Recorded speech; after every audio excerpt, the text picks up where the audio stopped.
Bismillah ar-Rahman ar-Rahim, in the name of God, the Compassionate, the Merciful. My name is Ibrahim Hooper. I'm National Communications Director with the Council on American Islamic Relations, the nation's largest Muslim civil rights and advocacy organization. Obviously, we're here today on a very tragic day to offer some kind of response to just a senseless, horrific act of terrorism that took at least 49 lives of innocent worshipers in New Zealand. And we have a number of people and groups who will respond to that. We'll quickly go through the people who are responding, offer some quick comments, and then after the end of the news conference, we'll take some questions. First of all, we'll have CAIR's National Executive Director, Nihad Awad. That's Nihad Awad, CAIR National Executive Director. Thank you, Ibrahim.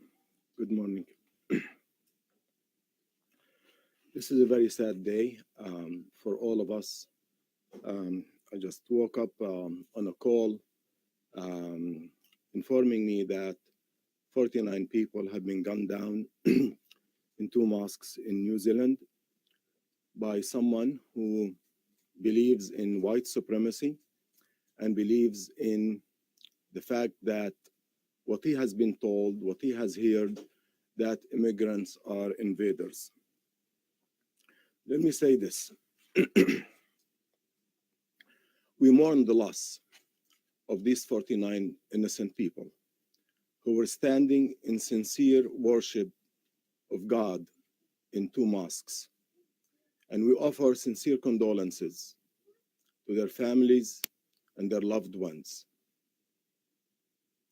And we condemn this horrific attack as a terrorist attack, motivated and carried out by white supremacists. And we urge mosques nationwide, because today is a Friday, and Friday is the weekly prayer for Muslims nationwide.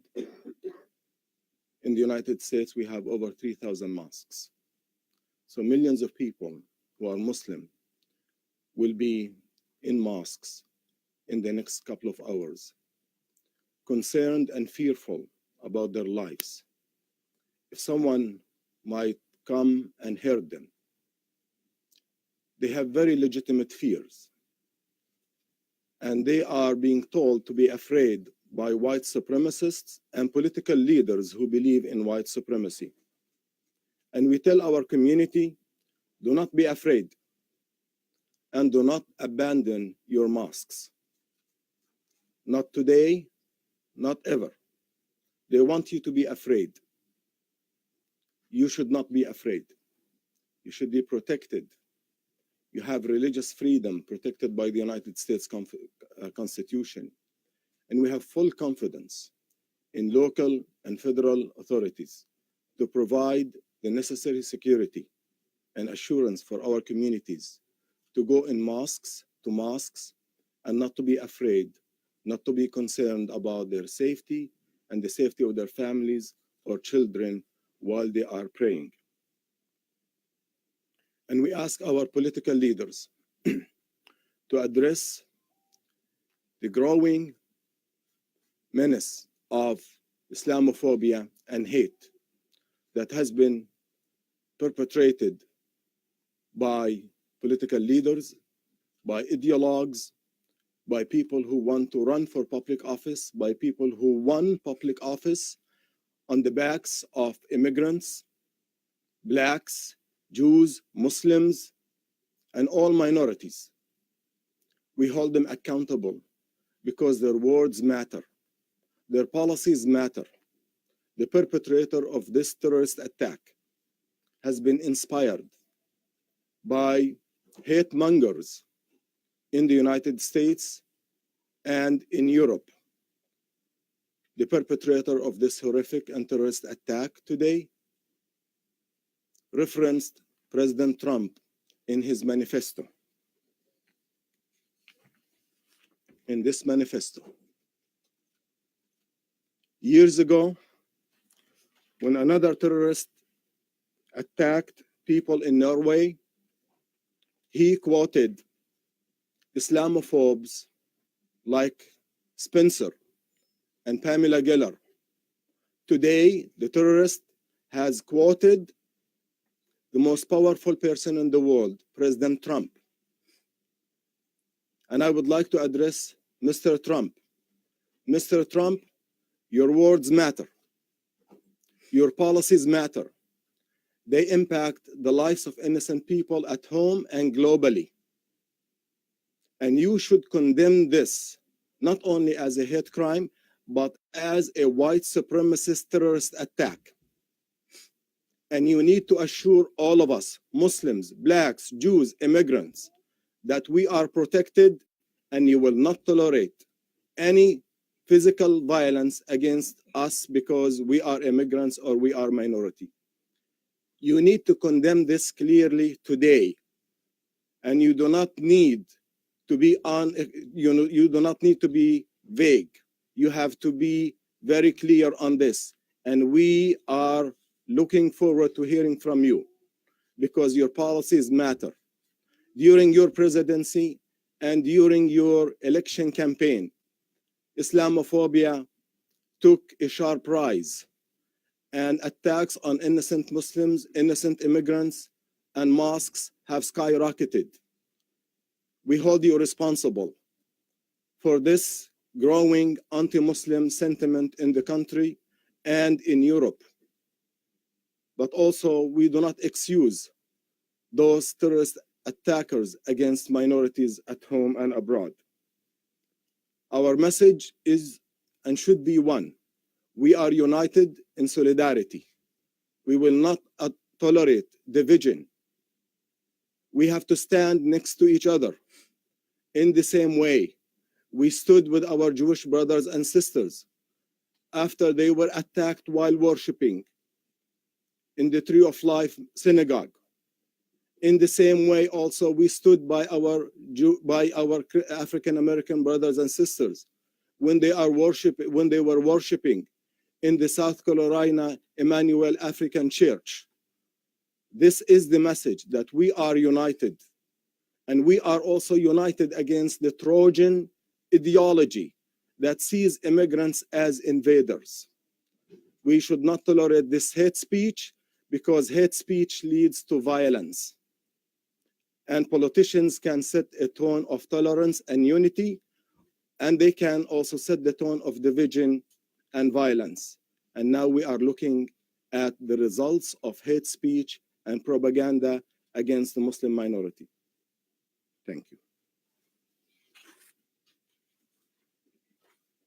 And if you read the manifesto, it's clear that this individual who wrote it wants to sow division. The very purpose of this act of violence was to sow division and to create hatred and to promote the people separating and fighting each other. And obviously, as Brother Nihad said, the answer to that is to come together in unity and solidarity. Otherwise, this terrorist or the terrorist group behind him ends up winning. Next, we'll hear from Dr. Abbas Bazagar, CAIR's research director, who will give a brief synopsis of how the data we've been seeing shows what's going on in this context, in this country and around the world.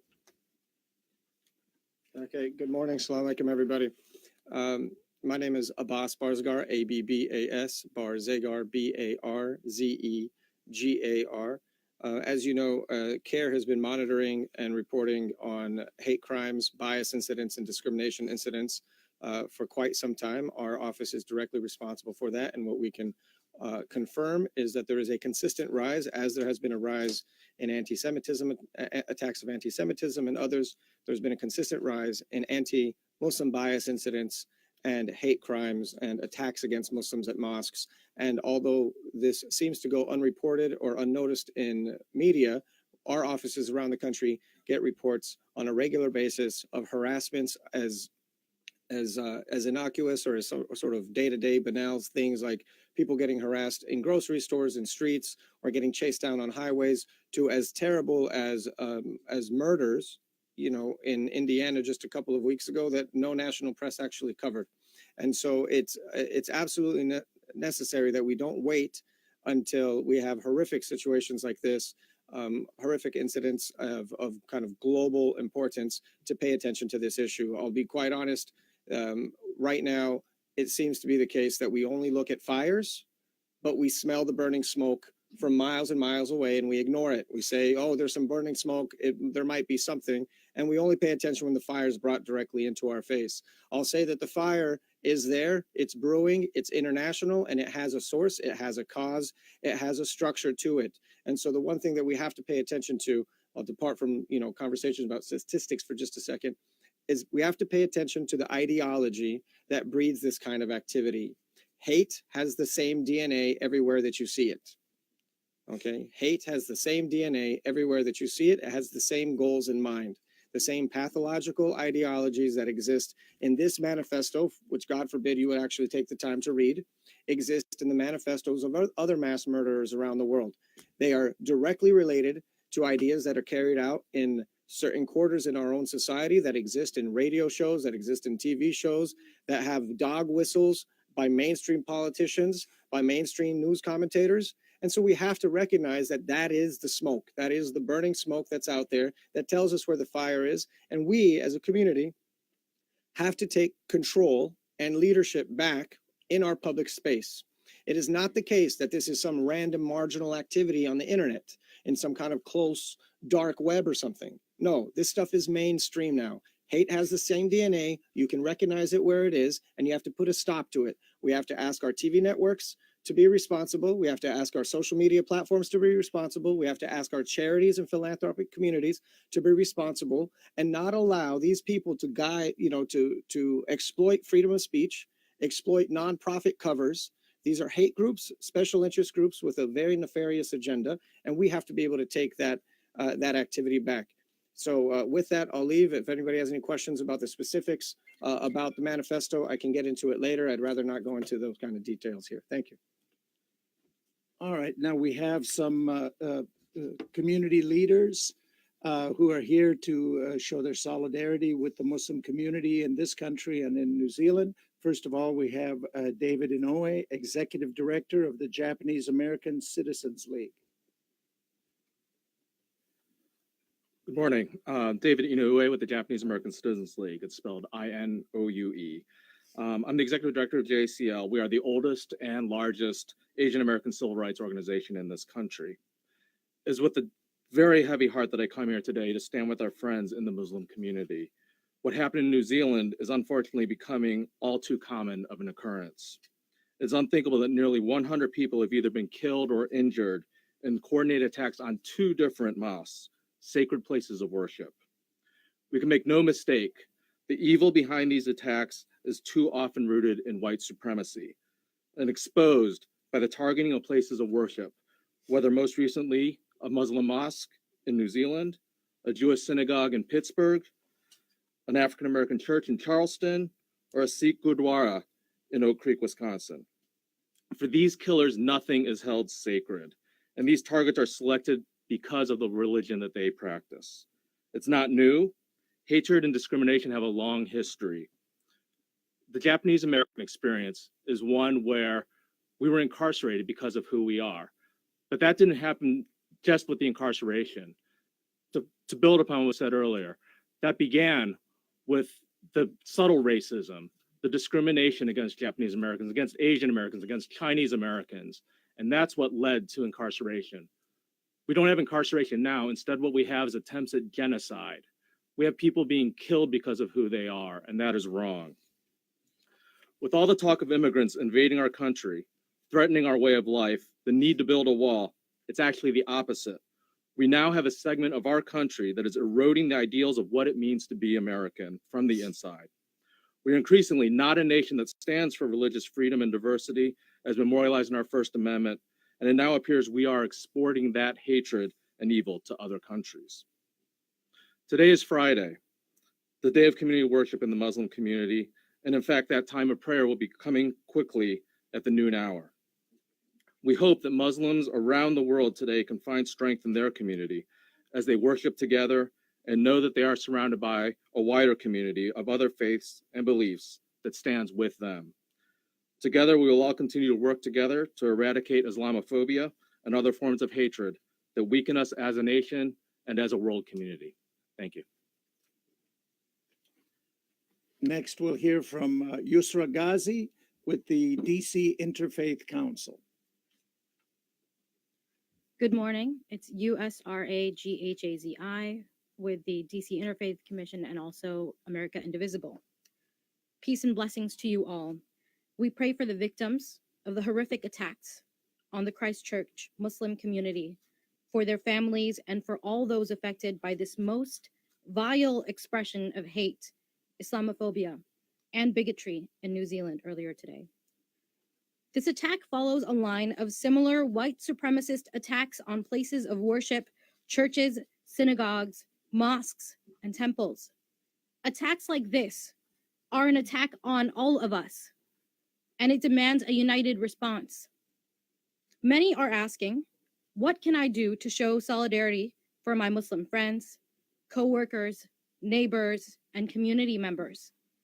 I invite you all to reach out in proactive ways, make calls, show up at Friday prayer services in your area, and show solidarity both through your words and actions.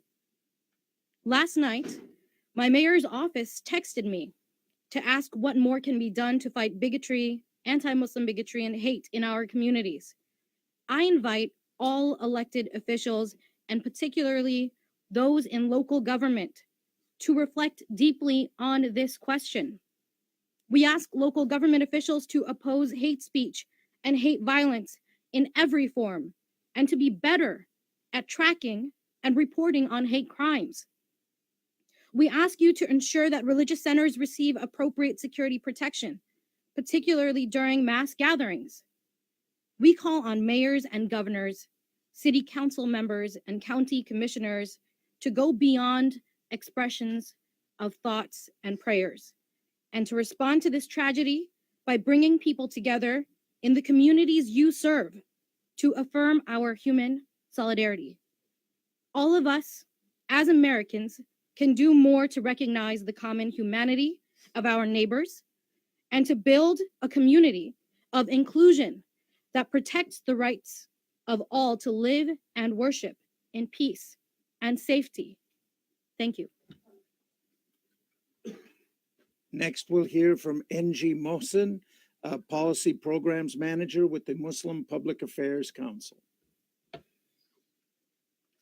Good morning. My name is Engie Mohsen, ENGIEMOHSEN. We at the Muslim Public Affairs Council stand in support and offer our condolences to the Christchurch and New Zealand Muslim community at this time of mourning.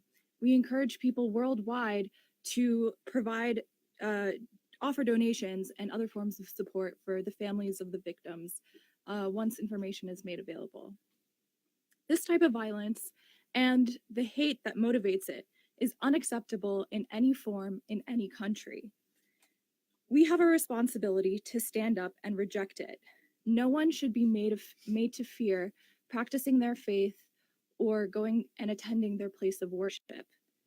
This tragedy occurred on a Friday afternoon when the mosque would have been filled with people who gathered for Friday prayers, just as those in Pittsburgh when they were attacked and at their synagogue, and the Charleston killer who attacked an African-American church. These types of attacks are often driven by racial, ethnic, and religious hatred, and every elected official has the responsibility to denounce these attacks in the strongest possible terms.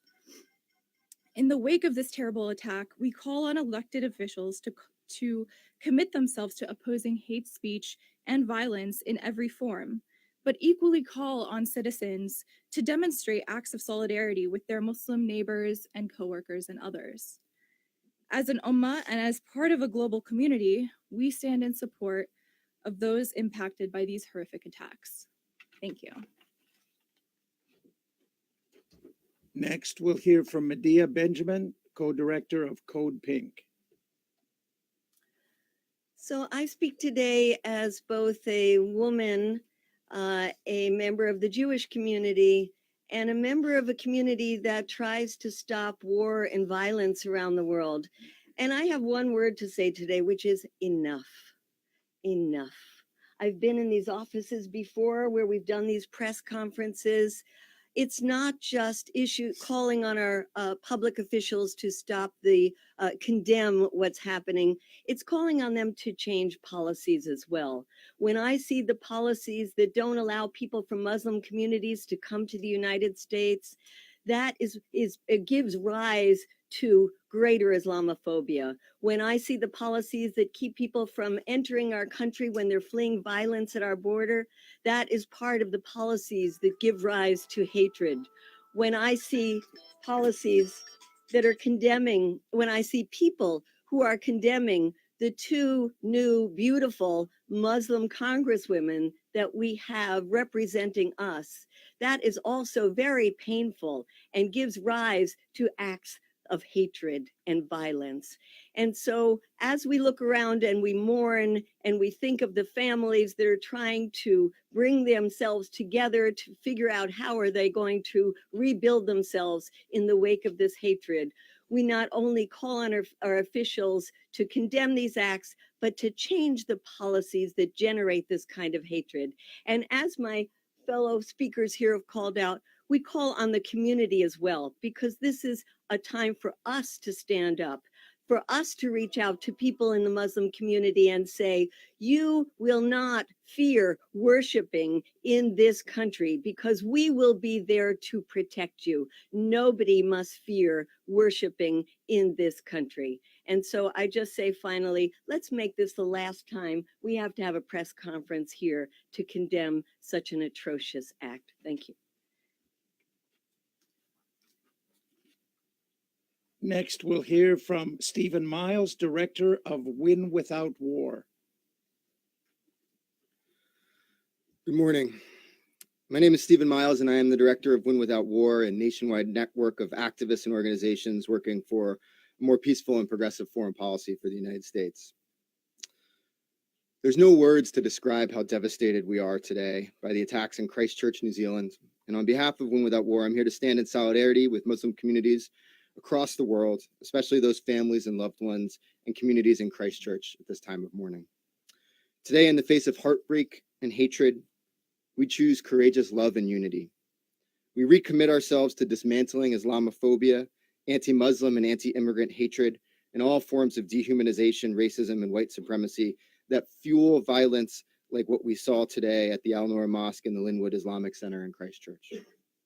No one, as has been said many times already today, no one should fear for their life in a house of worship.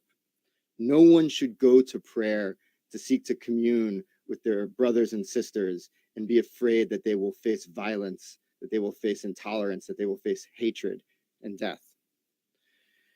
We know that this problem is not new. It's been said before. We have seen the smoke of this hatred rising. And when we see the fire, we must ask ourselves not just what happened, but why did we not do more to stop this? Why have we not taken action before this moment to prevent this kind of horror, this kind of violence?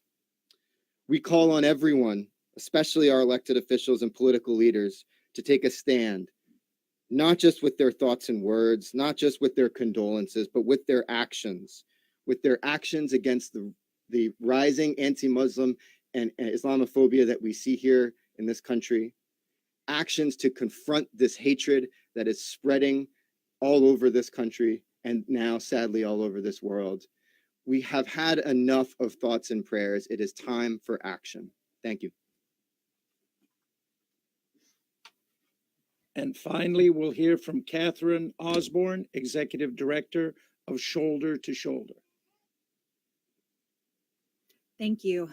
That's Catherine, Catherine, Orsborn, Orsborn.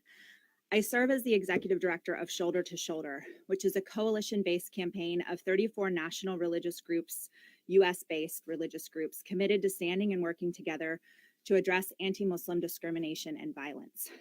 This group includes the US Council of Catholic Bishops, the Union for Reform Judaism, the Methodists, the Episcopals, the Presbyterians, and a number of other groups, many Christians and Jews from across the nation who are committed to working together to stand in solidarity against this scourge of hate. We mourn together with the community directly impacted by this today and all who are feeling the ripple effects of such an act of hate and violence. Today, we're tragically reminded that hate is anything but benign. And we should be clear that the hate expressed through the horrific violence in New Zealand is not generic. It's about anti-Muslim hate, which among other manifestations of white supremacy has become all too common in our times. We call on political and religious leaders from across the globe to use their platforms to speak out against hate and to take action against hate. And we call on people of faith and conscience everywhere, community members all across, to recommit themselves to the everyday work to fight hate and to show up today with their Muslim neighbors to express their words and their actions of solidarity with their Muslim neighbors in the communities where they live, to let Muslims in the United States and around the globe know that their neighbors stand with them. The silver lining, I think, in situations like this is how many calls I know our organization receives, and I imagine many others in this room also receive, of support and solidarity. We see so many people who want to fight against this type of hate, and we have to keep that going, and we need support from political leaders in particular in addressing this. So together we can advance a world where no one fears for their safety because of how they pray, where they come from, or what they look like, and that's the world we want to bring forward. Thank you. Thank you, everyone. If anyone has any questions, go ahead. For Mr. Allah, you said that President Trump's words matter and that his policies matter. Can you be more specific on what exactly you're referring to? It is no secret that Mr. Trump has campaigned on white supremacist ideology, on division and fear. He campaigned against immigrants, against Mexicans, against African Americans, against women, against Muslims. Muslims have received the lion's share of his attacks. He promised to shut down immigration from Muslim countries to the United States, and he made that into policies through his executive orders. He said that Islam hates us, and he accused Muslims of celebrating the downfall of the Twin Towers in New Jersey, which was false, and he was never able to substantiate that.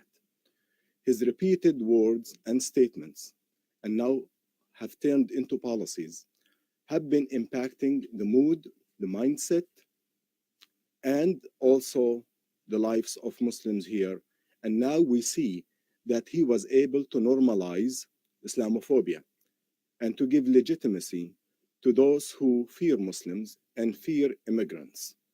So it comes back to him, and we tell him that your words matter and your policies matter. And if he would like to be the leader of the free world, he has to change his policies. And he has to reset the tone by recommitting himself to unity, equality, not only in words, but also in policies. So he has a lot to do, and we hope that he will take the first step by condemning this as a white supremacist attack and terrorist. The killer of this tragedy in New Zealand has cited or referenced Trump, and Mr. Trump should reflect on this. Very few people around the world admire him, and now the ones who are admiring him are the ones who see fear of the other. And he has a role to play in fixing this problem. He's not the only one who's responsible for this, but being the president of the United States, he has a lot of responsibility to reflect on. Any other questions? Yeah. Do you think President Trump's message of condolences this morning is sufficient? It's a first step, but I think his words are hollow.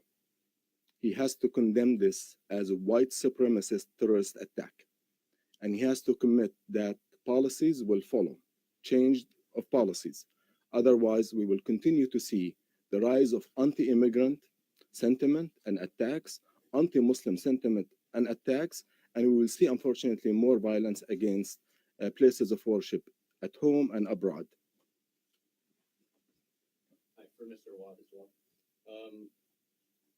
The author of the manifesto, to the question of whether he supports Donald Trump, he said, as a symbol of renewed white identity and common purpose, sure. But he also said, as a policymaker and leader, dear God, no.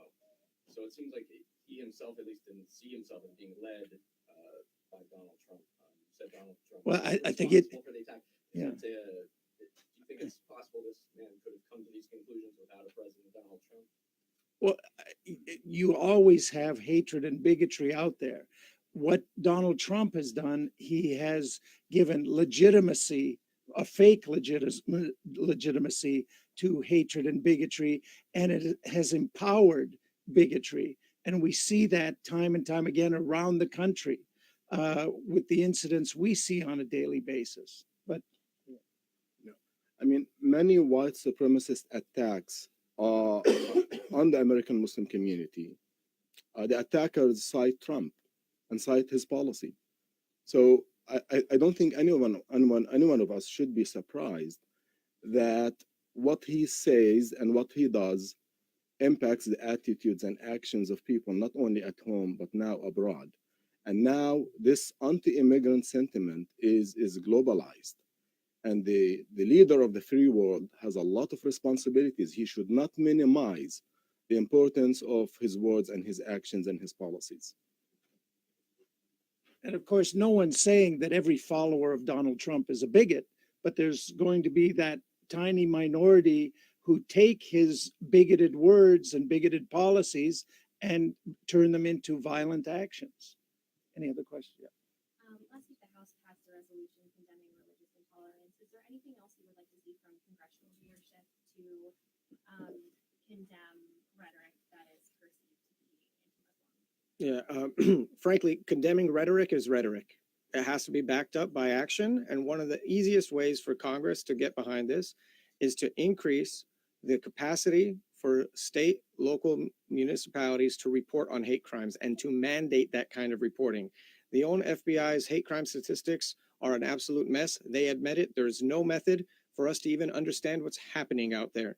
Okay, so the US Congress can get behind by passing measures to force states and local municipalities to report better and consistently on hate crimes and bias incidents. Do you understand that there are states that don't even have hate crimes legislation on the books, and those that do are watered down to the point that it's almost impossible to hold people accountable for this sort of thing? So Congress should take a much more serious leadership position in encouraging states, local municipalities to do the right thing, to report on this, to make better sense of it, and demonstrate leadership. Condemning rhetoric is rhetoric.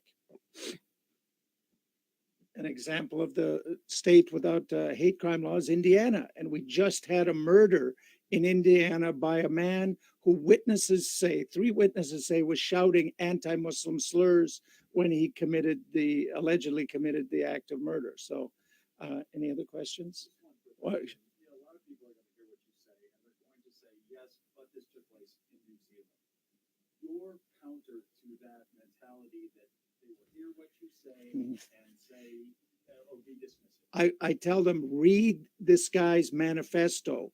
It reads like it was written in America, and it's clearly inspired by the kind of hate rhetoric and growing bigotry that we're seeing in America, referencing Donald Trump, referencing the quote invasion of immigrants. All of these themes that we hear on a daily basis are referenced in this manifesto. This is the picture of a mosque that was firebombed by someone who's motivated by hate. And this is one of many. we have been witnessing an unprecedented number of attacks on mosques. We have not seen violence against mosques, but we fear that it might be coming unless and until our leaders take action to prevent it. So it could be in the pipeline. And now hate groups and mongers are networking among themselves ideologically. And I'm not afraid, I'm not surprised that they might even operationally be working together. So we are here to warn against what might be coming. But the impact of the policies that we have seen have caused a lot of suffering, psychologically and also physically. By preventing Muslims from coming to the United States because of their faith is a messed up policy that has been based on white supremacy and the rejection of people because of their faith or skin color or national origin. Yeah, I just want to say one more thing about this. It will be too easy to identify this action as a foreign event, an isolated act of a mad person, and it's also too easy to blame a certain leader, Trump or any other kind of person out there. What I'm telling you is that this is Trojan horse ideology. Trojan horse ideology views immigrants as invaders. We know what racism looks like. We know what anti-Semitism looks like. When you hear the word invading immigrants, which we've heard in this administration, and we've seen people send, stunt shows and circus shows of sending the military down to the border to do what? Nothing except send the message that immigrants are the enemy. All right. This Trojan horse mentality is what fuels it. So it's not about one leader who can get elected and put, in and out of office. It's not about one lone ranger out there doing something crazy. This is about an ideology that we should all recognize by now. Hate has the same DNA, whether it's ISIS, whether it's Nazi Germany, whether it's right now with a global network of white supremacist ethno-nationalists of European background trying to push back some kind of globalizing tide of integration and harmony. These are fascists. We have to recognize it. All right, well, thank you. Okay, just. Our Arab American communities and Muslims in the U.S. can do now? What can they do now? Well, I think what we talked about previously is the person or persons who carried out this act sought to create divisions. So the answer to that is to create unity, to create solidarity, reach out to your neighbors of other faiths, as other speakers said, reach out across ethnic and racial and religious boundaries and build those bonds of solidarity and mutual understanding. And that's how you challenge these people. All right, thank you all for coming. Everybody's available for one-on-one interviews if you would like. Thank you. I don't know if. Representative from the Arab American Anti-Discrimination Committee. Oh. In addition to the other speakers. Did you want to say a few words?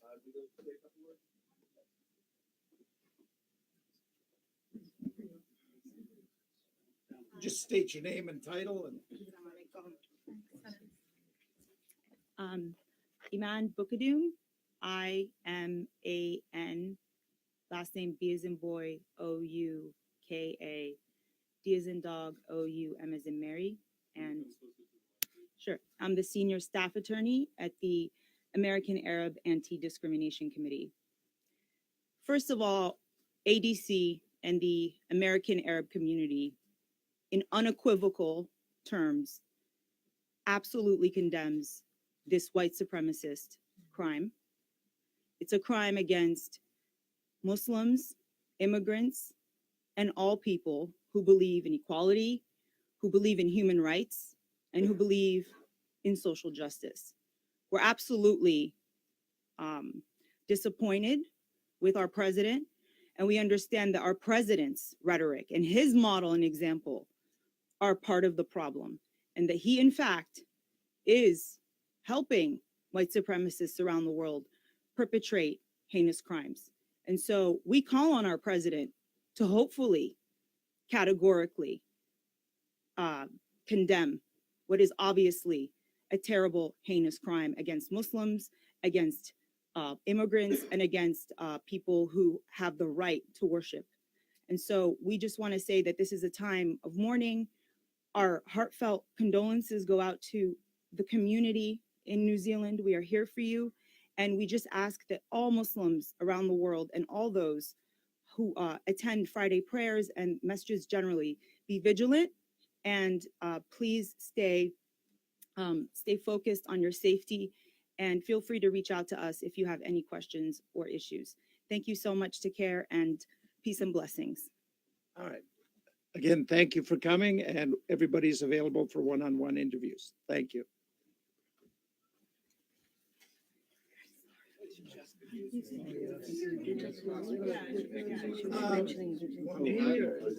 is to remind you about your TRT interview.